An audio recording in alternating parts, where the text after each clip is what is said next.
우리 그리스도인들은 평범한 수준의 즐거움으로 기뻐하고 만족해서는 안 됩니다.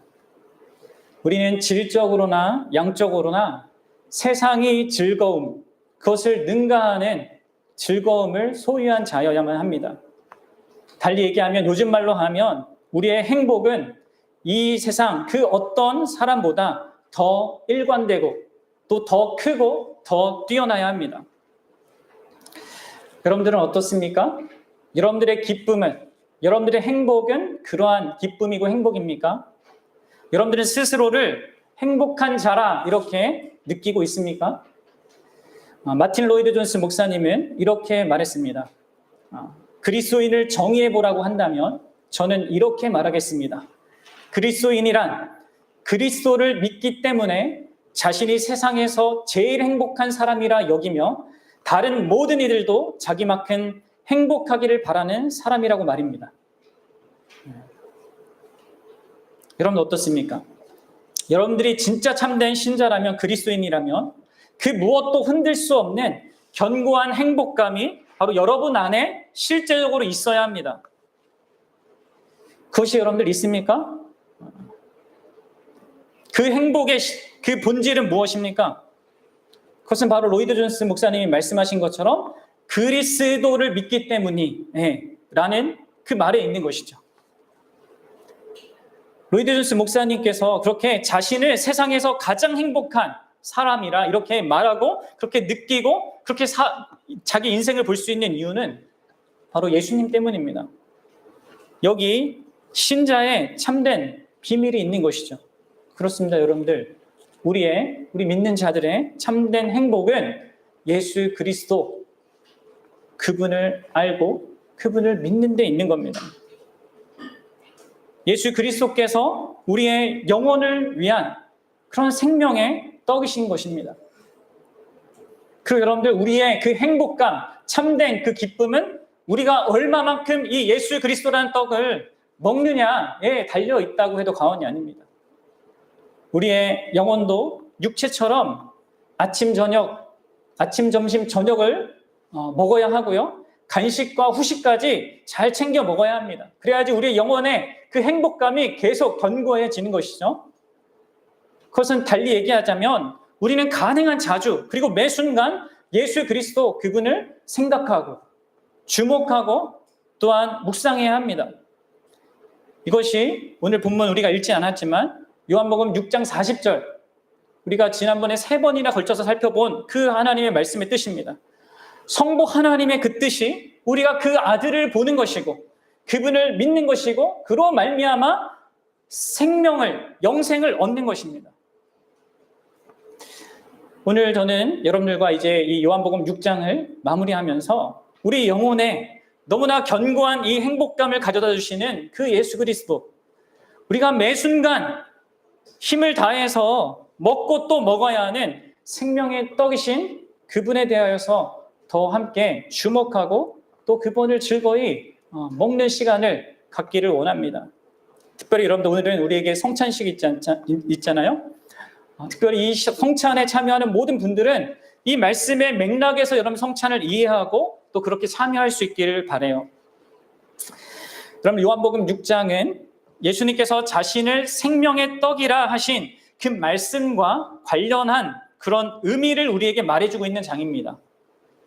요한복음 초반에 나오는 6장 초반에 나온 오병이어 기적도 그렇고 예수님이 바다 위를 걸으신 것도 그렇고 그 이후에 이어지는 모든 예수님의 말씀의 요지는요, 결국 예수님께서 생명의 떡이다라는 사실을 말해주는 겁니다. 그리고 우리는 반드시 그 떡을 먹어야 영생을 얻는다라는 것입니다. 모든 슬픔의 근원이라고 할 수 있는, 죽음도 어쩔 수 없는, 모든 기쁨을 다 앗아가는 그 죽음도 어찌할 수 없는 그 영생이 가져다주는 그 기쁨과 참된 행복을 그래야 소유할 수 있다는 것이죠. 그래서 여러분들, 이 생명의 떡이신 그 예수님을 우리가 함께 먹기를 원해요. 특별히 6장은 이 전체적으로 우리가 항상 먹어야 될 이 생명의 떡이신 예수님에 대하여서 3가지 중요한 진리들을 말해줍니다. 오늘 그것을 좀 살필 건데요. 첫째로는 예수님의 성육신이고요. 둘째로는 성육신하신 예수님의 살과 피, 곧 예수님의 삶과 죽음을 말하고요. 세 번째는 예수님의 부활과 승천입니다. 이 세 가지, 예수님에 관한 이 세 가지 사실과 이 실제가 오늘 우리 영혼이 먹고 배불러야 할 놀라운 생명의 음식인 것입니다. 그럼 먼저 예수님의 성육신에 대해서 생각을 해봅시다. 여러분 58절을 보십시오. 58절 같이 다시 한번 읽어보겠습니다. 시작. 이것은 하늘에서 내려온 떡이니. 네, 여기까지. 이것은 하늘에서 내려온 떡이니. 그렇습니다. 여러분들 예수님은요, 하늘에서부터 내려오신 떡입니다. 이것은 무엇을 의미합니까? 예수님께서 바로 하나님이셨던 그분이 사람이 되셨다는 것을 말하죠. 그분의 성육신을 상징적으로 말하는 것입니다. 곧 그분이 여전히 하나님이면서 동시에 사람이신 것을 말하는 겁니다. 이게 예수님의 성육신입니다. 내가 하늘로부터 내려왔다라는 이 사실을 이 6장에서 수도 없이 예수님이 말씀하십니다. 왜 그렇습니까? 우리가 그것을 먹어야 하기 때문에 그렇습니다. 여러분들 예수님의 성육신에 대해서 우리는 더 많이 생각해 봐야 합니다. 매년 크리스마스 때나 성탄절 때에만 생각할 것이 아니라 자주 이 성육신을 생각해야 한다는 거예요. 우리의 영적인 포만감을 위해서, 행복감을 위해서 이 성육신이 가리키는 참된 진리, 그 사실들을 최대한 깊이 묵상하고 생각하고 자기 양식으로 삼아야 합니다. 사랑하는 여러분, 여러분들은 예수님이 이 땅에 사람으로 오신 사실, 그것도 진짜 아무런 것도 할 수 없는 그 갓난아이의 모습으로 오신 것, 그것이 갖는 의미에 대해서 여러분들은 얼마나 깊이 이해하고 생각하고 있습니까? 여러분, 그것은 천사들이, 심지어 천사들조차 놀라워하면서 이렇게 외친 그런 사건이었어요. 보라, 내가 온 백성에게 미칠 큰 기쁨의 좋은 소식을 너희에게 전하노라. 온 백성, 온 시대 모든 사람이 듣고 진짜 기뻐할 천사도 그렇게 여길 정도의 기쁨의 소식이었다는 거예요. 여러분들 어떻습니까? 여러분들은 예수님의 그 성육신을 그렇게 이해하고 있습니까? 그렇게 느끼고 있습니까? 교회를 다니는 많은 사람들이 예수님의 성육신을 이미 자신을 다 아는 것처럼 생각하는 경우가 있습니다. 그저 저 역사의 한 시점에 있었던 그냥 수많은 역사 중에 한 사건 정도로 치부합니다. 그런데 아니에요. 예수님의 그 성육신은요, 천사들조차도 놀라워하고 기뻐할 정도로, 그리고 그들이 말한 것처럼 인류의 모든 백성들이 기뻐할 정도로 큰 사실이라는 거예요. 다시 말해서 이 성육신은 여러분들도 그렇게 여겨야 될 사실이라는 것이죠. 여러분들, 예수님께서는 자신이 하늘로부터 내려왔다. 내가 아버지께로부터 내려왔다.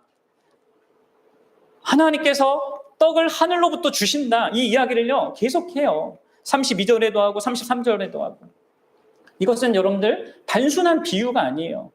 이것은 정말 죄와 죽음의 현실 때문에 그 어떤 기쁨도 행복도 결국은 다 물거품으로 변질될 수밖에 없는 이 세상에 이전에도 없었고 앞으로도 없을 정말 최고의 기쁨의 소식입니다. 인류 역사의 전후무한 일이 바로 이 성육신의 사건이에요. 그렇게 여러분들이 이걸 아셔야 돼요. 여러분 왜 그렇습니까?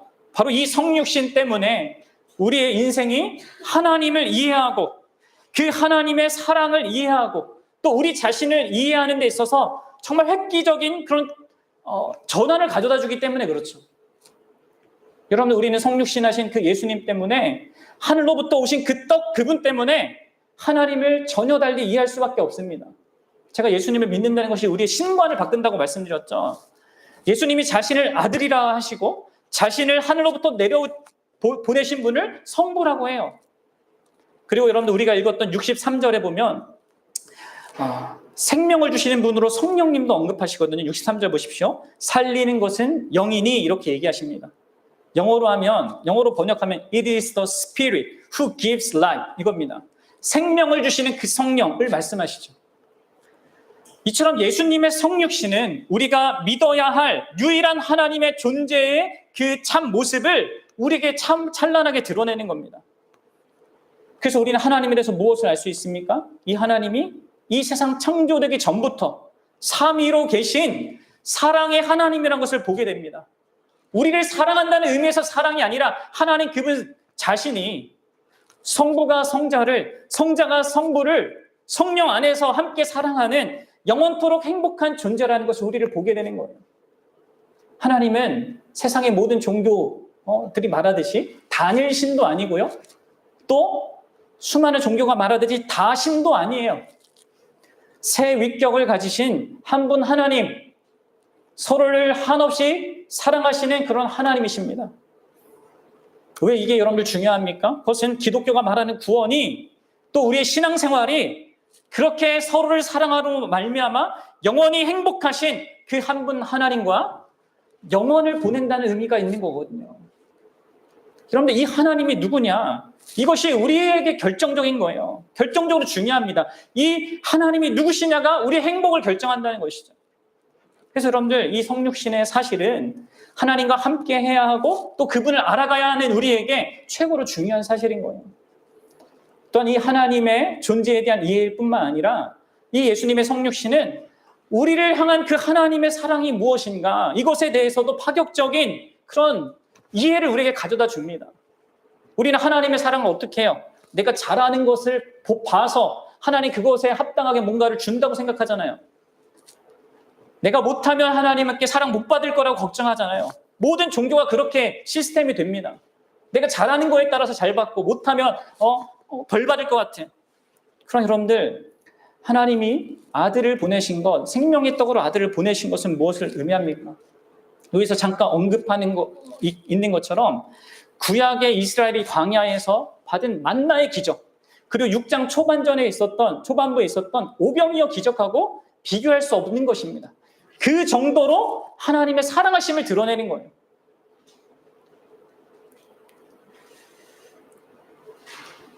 하나님께서 광야 가운데 이스라엘 백성에게 만나를 주신 것도 그분의 사랑이고 오병이어 기적을 베풀어서 수만 5천 명 이상의 그런 무리를 먹인 것도 하나님의 사랑이지만 하나님께서 자기 아들을 생명의 떡으로 주신 것은 무엇을 의미합니까? 그것은요, 하나님께서 자기 전부를 주신 겁니다. 구약의 만나와 오병이어는 그것이 하나님이 주신 거기 때문에 참 귀하지만 그럼에도 불구하고 하나님의 선물 중에 하나일 뿐이에요. 그러나 예수님을 생명의 떡으로 주셨다는 것은 하나님 자신 전부를 주신 거예요. 하나님께 예수님이 전부입니다. 성자이신 그 예수님을 위해서 하나님은 세상을 창조했고 또 그 예수님께 성령을 한없이 부어주시는 그런 대상이 바로 예수님이에요. 그런데 하나님이 그러한 예수님의 존재를 이 세상의 생명의 떡으로, 우리의 생명의 떡으로 주신 거예요. 다시 말씀드리지만 이게 하나님의 사랑입니다. 자신의 전부를 주시는 거죠. 여러분, 하나님 자신보다 큰 게 어디 있어요? 하나님 자신보다 더 좋은 게 어디 있습니까? 예수님이 계시하는 그 성육신을 통해서 계시하는 하나님은요, 바로 이러한 하나님이라는 거예요. 자신의 무엇을 주는 것, 자신의 일부를 주는 데에서 멈추지 아니하시고 자기 자신 전부를 내어주시는 분, 그게 우리를 향한 하나님의 사랑이에요. 게다가 그것을 받을 만한 자격이 없는 자들에게 그렇게 하시는 분이시죠. 그래서 여러분들 예수 그리스도의 이 성육신은 이 세상에 대해 또 우리에 대해서도 전혀 달리 생각하게 만들어주는 겁니다. 그분이 이 세상에 생명을 주는 떡으로 오셨다는 것은요, 결국 우리에게 이 세상에는 참 생명이라고 부를 수 있는 것이 없다는 것을 의미하는 거예요. 참 행복이라고 불릴 수 있는 것이 존재하지 않는다는 것입니다. 그리고 결코 우리의 힘으로 또 어디에서도 그것을 얻을 수 없다는 것을 의미하는 거죠. 그래서 여러분들 그분이 친히 오신 것이고 그분이 생명을 우리에게 주십니다. 여러분들의 행복이라는 것을 생각해 보십시오. 여러분들이 그동안 경험했던 그 행복을 생각해 보십시오. 그것의 모든 시효가 얼마나 짧습니까? 그리고 여러분들이 진짜 인생 가운데 가장 행복했던 그 순간을 딱 떠올리고 바로 그 옆에 여러분 죽음이란 걸 딱 세워 보십시오. 그 죽음 앞에서 여러분들이 행복하다고 얘기했던 그 모든 것들은요, 다 헛될 뿐입니다. 그렇죠? 그래서 여러분이 전도자 솔로몬처럼 모든 것이 헛되고 헛되니 헛될 뿐이다, 이렇게 얘기할 수밖에 없어요. 그렇습니다. 우리에게는, 이 세상에는 참되고 궁극적이고 영구한 그 행복이, 생명이 없습니다. 그리고 그것을 우리 인간이 아무리 과학이 발달되고 뭐 이룬다 하더라도 그것을 이룰 능력이 없어요. 그런데 여러분, 하나님이 그것을 주시는 겁니다. 친히 하나님 자신을 주심으로, 가장 행복하신 하나님 자신을 주심으로 그렇게 하시는 것이죠.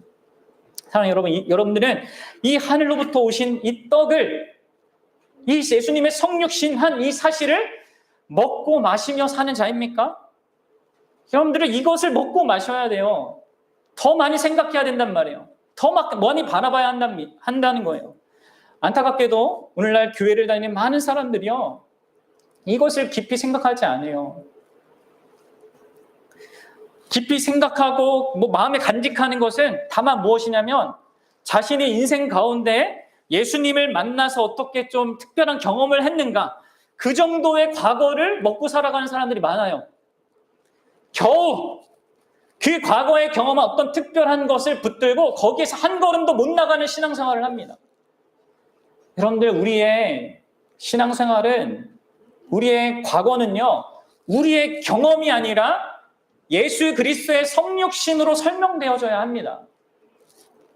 내가 예수님을 만나서 어떤 인생의 전환점을 가졌다라는 그 현실보다, 여러분들, 그러한 주관적으로 내가 경험하는 그 사실보다 예수 그리스도께서 역사 가운데 하나님이란 그 무한하신 분이 이 시간과 공간이란 제한 속에 이 오셨다는 그 사실이, 그 엄청난 사실이, 그 우리가 실상 헤아릴 수 없는 그 사실이 우리를 규정하는 그러한 우리의 과거가 되어야 한다는 거예요.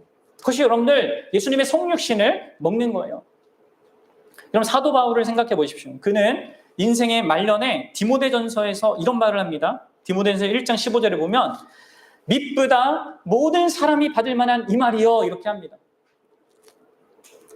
이 메시지 성경은 이것을 이렇게 번역하는데요, 여기에 마음에 간직하고 의존해야 될 말이 있습니다, 이렇게 얘기합니다.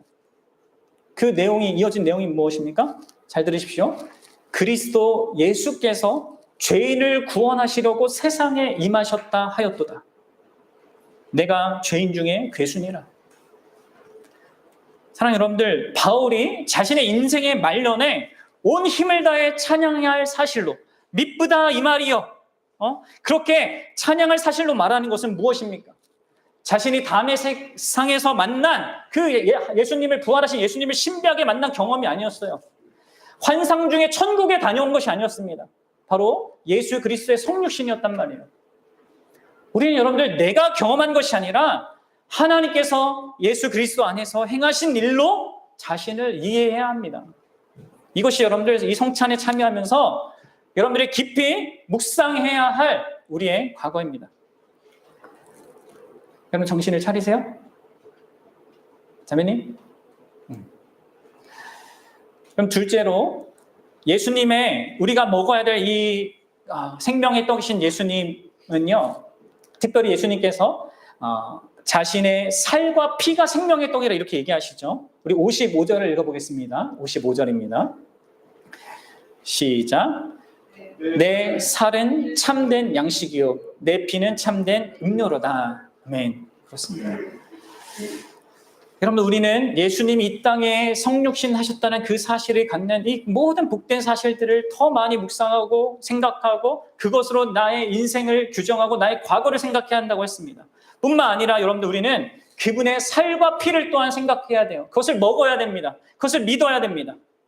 그분의 살과 피라는 것은 곧 그분의 삶과, 그분이 살아가신 그분의 모든 삶과 그분의 십자가의 죽음을 의미하죠.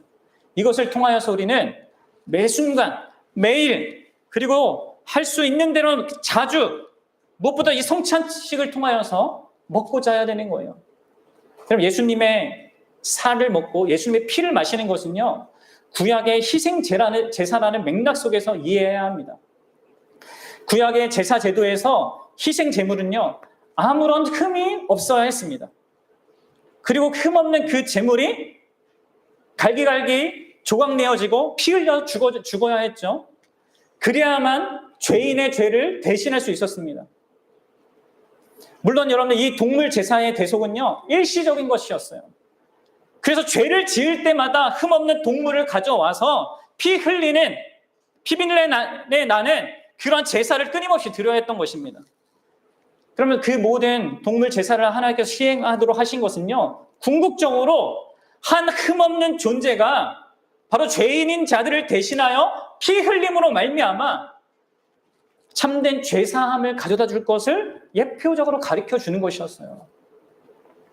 그리고 바로 그 모든 제사제도 그리고 희생 제물의 실체이신 예수님께서 오신 것입니다.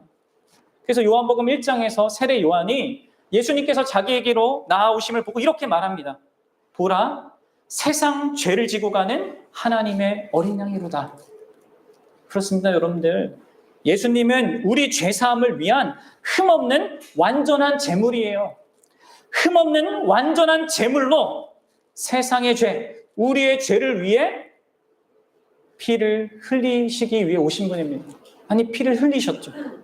그럼 우리는 이러하신 그분의 흠없는 그분의 살과 그분의 피를 먹어야 하는 것입니다. 여러분들, 우리의 모든 행복을 망치는 게 뭐예요? 그 근본 원인이 우리 안에 있는 죄 아닙니까? 우리의 일시적인 그 행복을 다 파괴하는 원흉이 죄입니다. 그 죄의 결과가 만들어낸 죽음, 우리의 모든 행복들을 물거품으로 다 만들어버리는 그것이 또한 죽음이죠. 그리고 결국 영원토록 우리가 영원한 불행이라는 하나님의 심판을 맞게 하는 것도 우리의 죄입니다. 그런데 바로 그 죄를 해결하기 위해서 예수님께서 자신의 살과 피를 주신 겁니다. 자신의 모든 삶과 자신의 생명을 주신 겁니다. 여러분, 저를 보십시오. 우리는 죄를 생각하면 우리는 잘못한 것만 생각하는 경향이 있습니다. 여러분들, 하나님의 뜻을 어긴 것만 죄가 아니에요. 하나님의 뜻대로 마땅히 행할 것을 하지 않은 것도 죄입니다. 우상을 섬기지 않으면 되는 게 아니라 하나님을 생명 다해 뜻을 다해 힘을 다해 사랑해야 합니다. 간음을 안 하면 되는 게 아니라 바람을 안 피면 되는 게 아니라 여러분, 아내를 자기 생명보다 더 사랑해야 합니다. 그렇지 않으면 하나님께 합당하지 않은 거예요. 그렇지 않으면 하나님 나라에 들어갈 수 없는 겁니다. 완전하게 의로운 자만이, 하나님의 그 뜻에 완전하게 순종하는 자만이 하나님께 합당하고 하나님 나라에 들어가는 것이죠. 그런데 여러분, 우리는 어떻습니까? 우리는요, 하지 말라는 것을 키워코 하려고 하잖아요. 하라는 것은 손가락 하나 이게 되려고 하진 않습니다. 저 이거 준비하면서 왜 자꾸 보성이가 생각나는지 모르겠는데, 여러분들, 심지어 예수 그리스도를 믿는다고 하는 사람도 왠지 하나님께서 자꾸 나한테 뭔가를 하지 말라고 해서 나를 억압하는 것 같처럼 생각하고, 뭐 하라고 하는 것도 뭔가 부담을 주는 것 같은 것으로 받아들여요. 여러분들, 우리의 이러한 상태와 조건을 가지고는요, 우리는 결단코 하나님께 받아들여질 수가 없는 겁니다. 우리 스스로는 합당하지가 않아요. 오히려 우리의 상태와 이런 모습들은 하나님께 버림받고 또 그분이 우리에게 허락하신 모든 복들을 취소한다고 하더라도 우리는 할 말이 없어요. 그런데 여러분들, 그런 우리의 상태와 조건이기 때문에 그분이 우리에게 자신의 살과 피를 먹으라고 하시는 겁니다. 왜 그렇습니까? 그것만이, 예수님의 모든 삶과 그분의 죽음만이 우리로 하여금 언제나 하나님 앞에 받아들여지는 그런 존재가 되게 하기 때문입니다.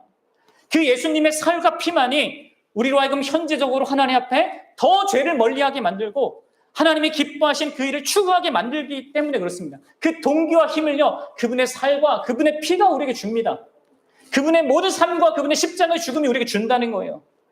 그럼 그분의 살을 먹는다는 것은 그분이 흠없는 삶을 사셨다는 것을 믿는 거예요. 믿음으로 그 흠없는 삶이 우리의 것이 된다는 것을 믿는 겁니다. 예수님은 우리가 마땅히 살아야 할 삶을 사셨습니다. 그분은 우리와 자신을 동일시하셨어요. 그래서 죄가 없음에도 불구하고 세례를 받으셨고요. 율법 아래서 모든 율법을 다 지켜 이루셨습니다. 율법이 말하는 것을 문자적으로 지키는 것을 넘어서서 율법의 참뜻, 그 본뜻을 이루셨습니다. 하나님을 생명 다해 사랑하셨죠. 그래서 그 삶, 하나님을 마음과 힘과 뜻을 다해 사랑한 그 삶을 가장 완벽하게, 완전하게 이루셨습니다. 그는 진정 아무 흠이 없는 그런 삶을 사셨어요. 죽기까지 순종하셨습니다.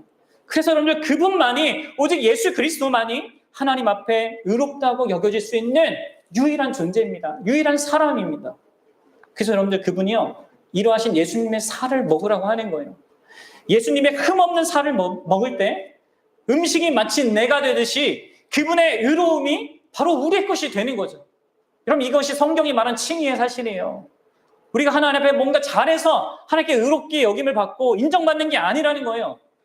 우리가 하나님 앞에 의로울 수 있는 것은요, 그분의 의로움을 먹음으로 말미암아 그것이 우리의 것이 되는 것 속에서 그럴 수 있는 것입니다. 여러분들, 우리가 이렇게 예수님을 먹음으로, 그분의 살을 먹음으로 그분 안에서 의로운 자가 되었기 때문에 우리는 더 이상 하나님 앞에서 우리의 불완전과 실패와 심지어 죄를 짓는 것도 두려워하지 않을 수 있는 겁니다. 내가 이것밖에 못하는데 과연 하나님 날 사랑할까? 내가 과연 이것밖에 안 되는데 이렇게 죄를 졌는데 과연 천국에 들어갈 수 있을까? 그런 수없는 걱정들을 많은 신자들을 하는데요. 여러분, 우리는 예수 그리스도의 그 살을 먹음으로 그분의 의로움을 우리 것으로 삼을 수 있습니다. 그리고 그것 때문에 그런 완전한 의로움을 우리는 소유하게 되는 거예요. 그래서 하나님이 우리를 보실 때 의롭게 보세요. 그리고 그런 완전한 의로움 속에서 오히려 우리는 어떻습니까? 계속되는 실패와 죄와 이런 모든 우리 불완전함을요, 회개라는 것을 통해서 계속 털어낼 수 있는 겁니다. 그리고 조금씩 거기서 일어나서 더 나아갈 수 있는 것이죠. 성숙해질 수 있는 것입니다. 여러분, 그분의 피를 마신다는 건 뭐예요? 그분의 피를 마신다는 것은 그분이 우리가 마땅히 받아야 할 하나님의 진노의 심판을 받으셨다는 것을 의미해요. 우리의 죄와 불완전함과 실패에 대한 모든 심판은요, 예수님께 완벽하게 내려졌습니다. 우리가 예수님의 피를 마실 때, 그 피를 믿을 때 더 이상 우리에게는 그래서 정죄가 없는 거예요. 예수님과 우리가 하나 되어 예수님께서 행해진 그 심판을 하나님은 우리에게 내리신 것으로 여겨주는 것이죠. 그분의 의로움을 우리가 받을 뿐만 아니라 그분의 정죄받음을 통하여서 우리가 정죄 없음이 또한 우리에게 있게 된다는 거예요. 이게 여러분들 예수님의 피를 먹는다는 의미예요. 그 예수님의 피의 의미가 실제가 되어서 나에게 역사하는 거죠. 그래서 여러분들, 이런 모든 말씀들은요, 우리가 죄를 막 지을 수도 있고 지어도 된다는 것이 아니라 오히려 나의 죄 때문에 피 흘리신 그 예수님, 참혹한 심판을 받지 않아도 되는 그분이 받으신 그러한 사실 때문에 오히려 이전에 좋던 그 죄를 싫어하게 되고, 죄를 지으면 기뻤던 내가 이제는 슬픔을 느끼게 되고, 어떻게 하든지 가능하면 빨리 돌이켜서 예수님이 사신 삶, 곧 하나님이 기뻐하신 그 삶을 살고 싶은 선한 중심, 그 참된 마음을, 중심을 가질 수 있게 되는 겁니다. 이게 여러분들을 예수님의 살과 피를 먹음으로 갖게 되는 마음인 것이죠. 그리고 그 예수님의 살과 피가 우리의 현재를 규정하는 거예요. 여러분 아십니까? 그럼 내가 잘하고 내가 못하는 것이, 내게 일어나는 좋은 일과 나쁜 일이 내 인생의 의미와 삶과 이 모든 것과 행복을 규정하는 게 아닙니다. 내 현재는 예수님의 살과 피를 먹는 것에 의하여서 규정되는 거예요. 여러분 어떻습니까?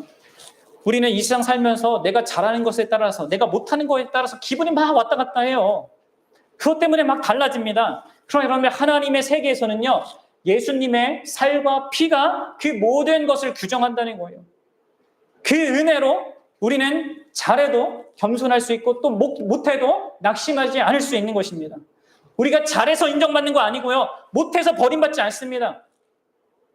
오히려 그리스도의 살과 피가 우리와 하나님과 관계를 현재적으로 언제나 견고하기 때문에 계속해서 나아갈 수 있는 거예요. 여러분, 셋째로 우리가 먹어야 될 예수님에 대한 이 복된 사실은요, 그 성육신하신 그분의 부활과 승천입니다. 우리 62절을 보겠습니다. 62절 같이 읽어보겠습니다. 시작. 그러면 너희는 인자가 이전에 있던 곳으로 올라가는 것을 본다면 어떻게 하겠느냐? 네. 여러분, 예수님께서 자신이 이전에 있던 곳으로 올라가신다는 이런 말씀을 하십니다. 이것은 이 말을 듣고 있던 그 제자들 경우만 해도 그때만 해도 이해하기 어려운 말이었습니다. 그러나 이 요한복음 전체의 내용을 보면 결국 그것은 예수님께서 제자들이 알아야 할 본래 자신의 모습을 완성한다는 그런 의미를 담고 있는 거예요.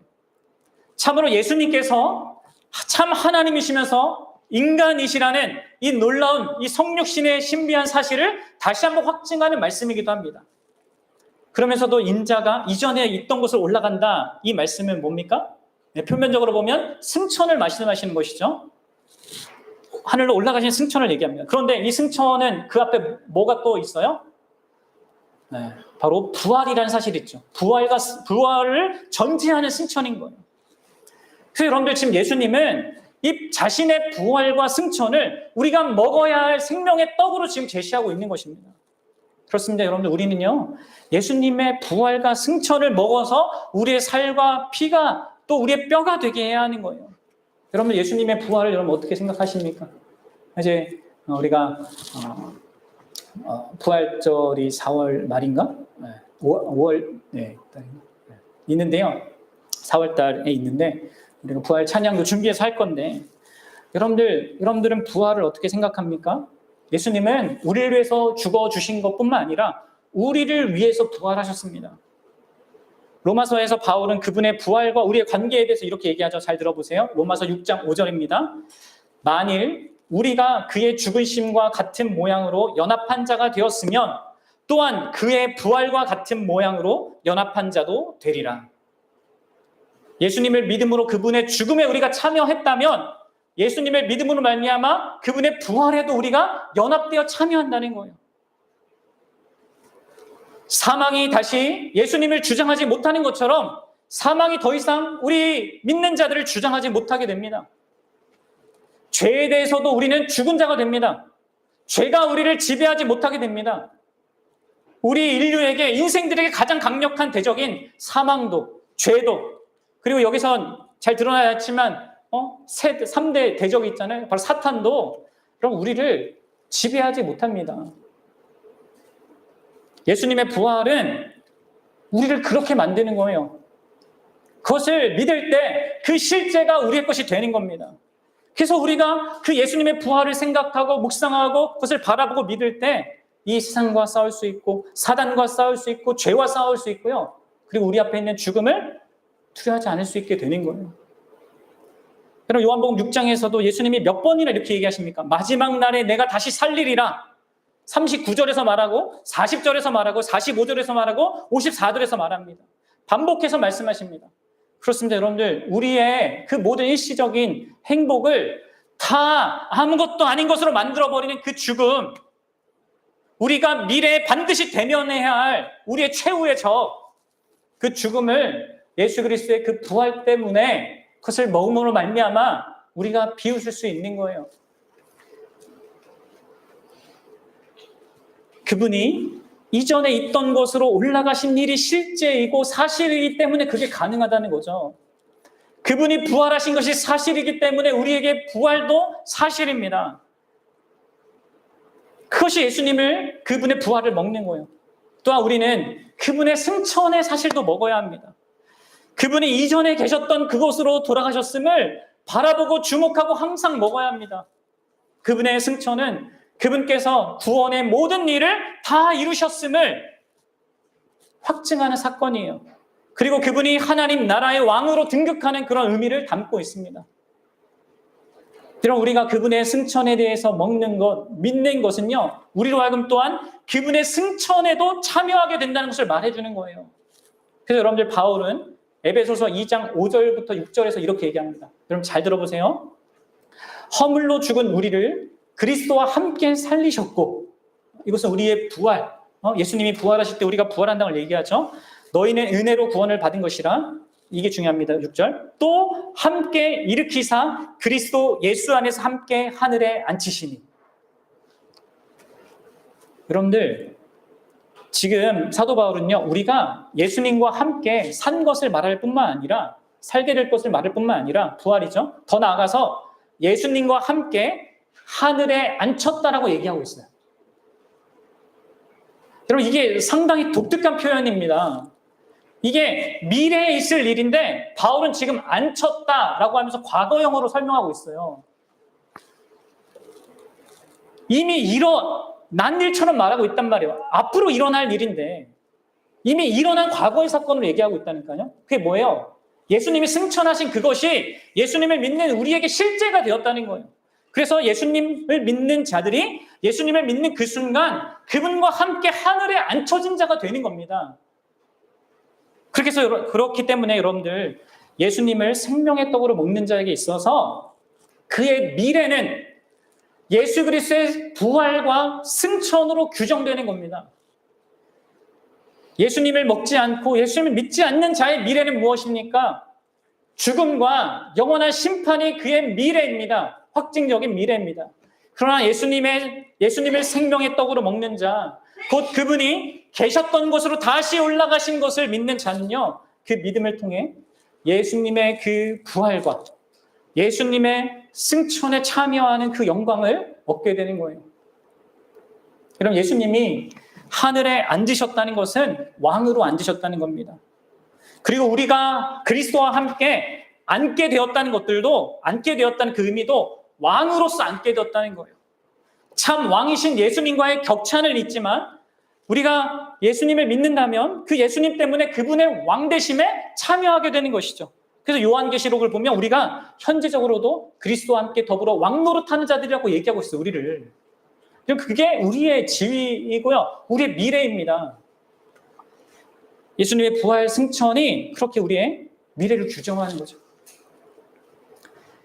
결론을 맺겠습니다. 여러분들, 성육신하신 그 예수님, 그 성육신하신 그분의 살과 피, 그리고 그분의 부활과 승천, 그것을 우리가 먹어야 합니다. 예수님을 먹어야 합니다. 그분을 먹을 때, 곧 그분을 믿을 때 그분의 모든 것이 여러분들의 것이 됨을 여러분들 믿으십시오. 어떻게 그게 가능합니까? 어떻게 가능해요? 그것을 말씀하신 분이 하나님이기 때문에 가능합니다. 하나님이 그 일을 가능케 하십니다. 여러분들의 믿음이 아무리 보잘것없다 하더라도, 여러분들의 믿음이라는 그 보잘것없는 그 숟가락에 생명의 떡이신 그 예수님을 담기만 하면 되는 거죠. 그 떡이 예수님이면 되는 겁니다. 요한복음 6장 57절, 58절 우리 다 같이 다시 한번 읽어봅시다. 57절과 58절. 주님의 음성이니까 여러분들 이것을 보시고 듣고 그렇게 하십시오. 읽어봅시다. 시작. 살아계신 아버지께서 나를 보내심에 내가 아버지로 말미암아 사는 것 같이 나를 먹는 그 사람도 나로 말미암아 살리라. 이것은 하늘에서 내려온 떡이니 조상들이 먹고도 죽은 그것과 같지 아니하며 이 떡을 먹는 자는 영원히 살리라. 아멘. 사랑하는 여러분, 생명의 떡이신 예수님을 먹으십시오. 진짜 자주 먹으십시오. 매일 밥을 먹는 것처럼 삼시세끼 다 차려 이렇게 챙겨 먹고 간식 먹고 디저트 먹고 하는 것처럼 계속 여러분들 예수님을 먹어야 합니다. 예수님이 우리의 모든 것입니다. 그분이 우리의 과거고 그분이 우리의 현재고 그분이 우리의 미래입니다. 예수님이 우리의 전부입니다. 예수님의 존재와 예수님의 성육신과 성육신하셔서 사신 모든 삶과 죽음, 그리고 부활 승천하셔서 지금 보좌 우편에, 하나님 우편에서 우리를 위해서 중보하시는 그 모든 사실까지 그분의 모든 것을 여러분들 다 받아 먹으십시오. 이 성찬식은 이 예수님을 먹는 시간입니다. 이 성찬의 이 떡과 이 피는 상징이지만 그 실체이신 예수님 자신이 이곳에 함께 계십니다. 떡과 피가 우리 자신이 되는 것처럼 그분과 우리가 하나가 되는 것을 의심하지 마십시오, 여러분들. 믿음으로 그렇게 됩니다.